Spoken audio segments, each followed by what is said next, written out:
दोस्तों आज के इस वीडियो में हम बीपीएससी टीआरई 3.0 और बीपीएससी 4.0 की जो भर्ती बिहार में आने वाली है उससे रिलेटेड सिलेबस के बारे में कुछ डिस्कशन करेंगे।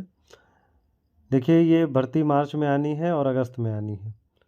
तो अगर हम बात करें प्राइमरी के लेवल की, तो प्राइमरी में जो पेपर होता है वो आपका 150 नंबर का पेपर होता है, जिसमें 2 पार्ट होते हैं।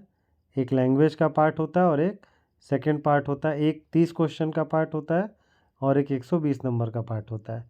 ठीक है, इसमें जो है टोटल 150 क्वेश्चन होंगे।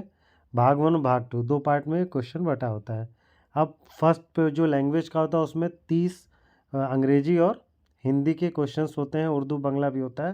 तो आपको जो आपका लैंग्वेज होता है उसमें से 30% नंबर लाना क्वालिफाइंग पेपर होता है।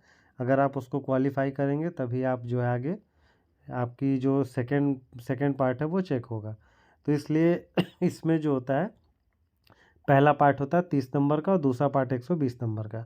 हम बात करें इसमें सिलेबस की, तो सिलेबस में जो है देखिए बहुत कुछ खास नहीं लिखा हुआ है।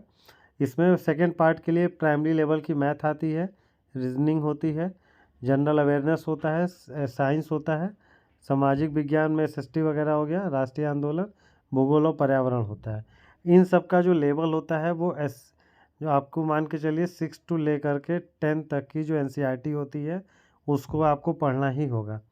सारे सब्जेक्ट के एनसीईआरटी प्लस जो है और भी जो किताबें अच्छी आती हैं बिहार के लिए, मैं उसको देख के रिकमेंड करूँगा आपको। तो ये हो गया प्राइमरी लेवल के लिए। अब इसी में अगर हम आगे बढ़ते हैं तो ये देखिए 6 टू 8 के लिए 6 टू 8 में आपका देखिए पेपर 150 नंबर का ही होगा, लेकिन उसमें 3 पार्ट होंगे। फर्स्ट पार्ट लैंग्वेज का होगा, सेकंड पार्ट जीएस का होगा और थर्ड पार्ट आपके सब्जेक्ट के हिसाब से होगा। जो भाषा का स्टूडेंट होगा, हिंदी का है तो हिंदी का, लैंग्वेज का होगा तो लैंग्वेज का, साइंस मैथ का एक ही होता है तो साइंस मैथ के 80 क्वेश्चंस, एसएसटी के होंगे तो उसमें भी आपको दो सब्जेक्ट ऑप्शन चूज़ करने के जो है ऑप्शन मिलते हैं।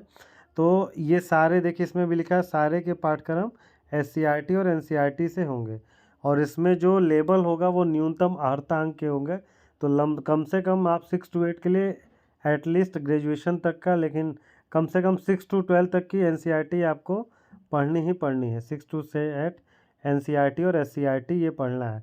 तो अगर हम इसमें बात कर दें आपसे, तो अब इसमें लैंग्वेज 1 हिंदी या इंग्लिश है, इसमें आपको क्वालिफाइंग होता है। लैंग्वेज 2 जो होता है वो जीएस का होता है। लैंग्वेज 2 आपका जीएस का होता है, तो जीएस आता है 40 नंबर का और बाकी जो तीसरा पार्ट होता है वो आपका सब्जेक्ट होता है। तो आपका सब्जेक्ट जो होता है वो तो आप उस पर आपका कमांड होगा ही होगा, लेकिन जो इम्पोर्टेंट फैक्टर होगा वो जीएस होगा। तो जीएस को आपको एकदम तैयार करना ही करना। उसमें करंट अफेयर्स होता है, जनरल मैथ्स होती है, रीजनिंग होता है, कुछ हिस्ट्री के क्वेश्चंस होते हैं, कुछ जियोग्राफी के क्वेश्चंस होते हैं, पॉलिटी के क्वेश्चंस होते हैं। इन सारे क्वेश्चंस को मिला करके जीएस का पोर्शन तैयार होता है।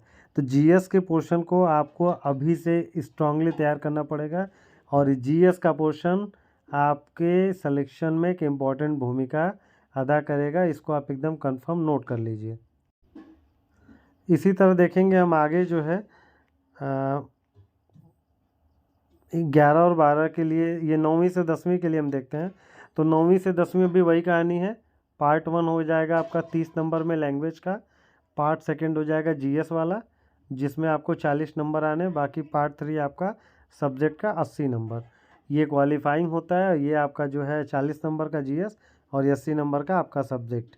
तो कुल मिला के आप ये समझ लीजिए कि चाहे 9-10 हो, 6 टू 8 हो या फिर जो है आपका 11-12 है, इसमें आपको जीएस का जो रोल है काफ़ी इम्पोर्टेंट जो है इसमें हो जाता है। इसलिए आपको जीएस पे बहुत ज़्यादा फोकस करना है।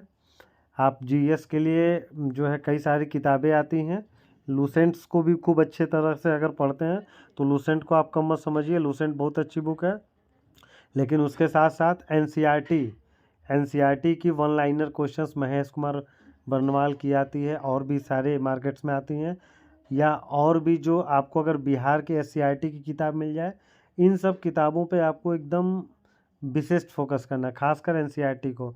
एनसीईआरटी एकदम आपको पढ़ डालना है। एनसीईआरटी को पढ़ पढ़ के नोट्स बनाएंगे अच्छे से, तो आपका ये हो जाएगा। बाकी हम आगे वीडियो में और कुछ आपको बताएंगे। अगर वीडियो पसंद आया तो आप ज़रूर इसको शेयर करिएगा। थैंक